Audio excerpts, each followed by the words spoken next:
গরিব ঘরের ছেলেমেয়েরা যাতে শিক্ষা থেকে বঞ্চিত না হয় তাই অবসরপ্রাপ্ত শিক্ষক সমীরণ প্রসাদ চক্রবর্তী নিজের বাড়িতেই খুলে বসেছেন ১৬ আনার পাঠশালা, যেখানে পারিশ্রমিক নেন মাত্র ১৬ আনা।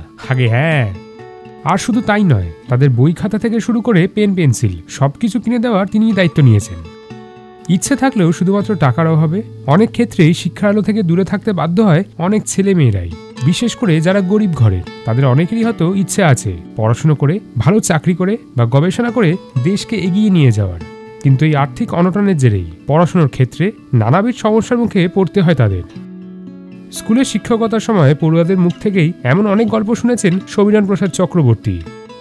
তখনই তিনি দুস্থ পরিবারের পড়ুয়াদের জন্য কিছু একটা করবেন বলে সংকল্প নিয়ে ফেলেছিলেন।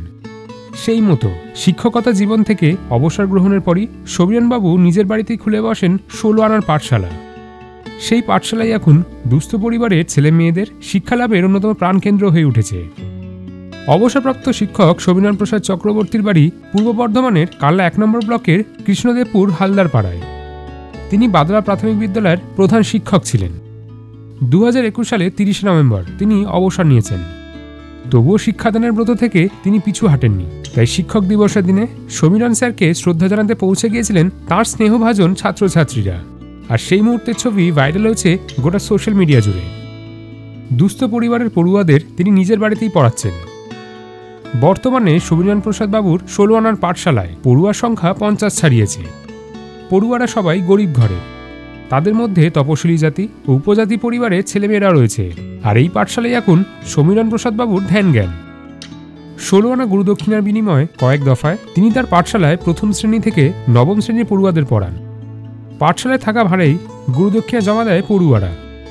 অতি গরিব পরিবারে ছেলে মেয়েদের বই খাতা পেন না থাকা নিয়ে সমস্যায় পড়লে গুরুদক্ষিণা বাবুর জমা পড়া অর্থ দিয়ে তা কিনে দেন সমীরণ প্রসাদ বাবু। আর এই কারণেই তাকে নিয়ে গর্বের অন্ত নেই এলাকাবাসীর। এক মিডিয়া সাক্ষাৎকারে তিনি বলেন, তার পরিবারের বেশিরভাগ জনই শিক্ষক ছিলেন। বাবা, কাকা, কাকিমা, বড়দি সকলেই শিক্ষক ছিলেন। শিক্ষা মানুষকে শুধু শিক্ষিতই করে তোলে না, চেতনাবোধও তৈরি করে। শিক্ষার প্রসার বৃদ্ধি হলে সমাজ উন্নত হয়, কিন্তু পারিবারিক আর্থিক অবস্থা খারাপ থাকার জন্য গরিব ঘরের ছেলে মেয়েদের শিক্ষকের কাছে পড়তে না যেতে পারাটাই সত্যি দুর্ভাগ্যের। তাই গরিব ঘরের পড়ুয়াদের সুশিক্ষিত করে মানুষের মতো মানুষ তৈরি করার সংকল্প নিয়েই ১৬ আনা পাঠশালা চালু করেছেন তিনি। আপনাদের মতন শিক্ষক শিক্ষিকারা আছেন বলেই এখনও সমাজে কিছু ভালো মানুষের সন্ধান পাওয়া যায়। আজ এই ভিডিওর মাধ্যমে গোটা লাফালাফি টিমের তরফ থেকে আপনাকে স্যালিউট জানাই। আপনার সুস্থতা ও দীর্ঘায়ু কামনা করি। কেমন লাগলো আজকের এই ভিডিওটা জানাতে ভুলবেন না কমেন্ট করে। নানা বিষয়ের ওপর ভিডিও দেখতে হলে এই পেজটি ফলো করুন।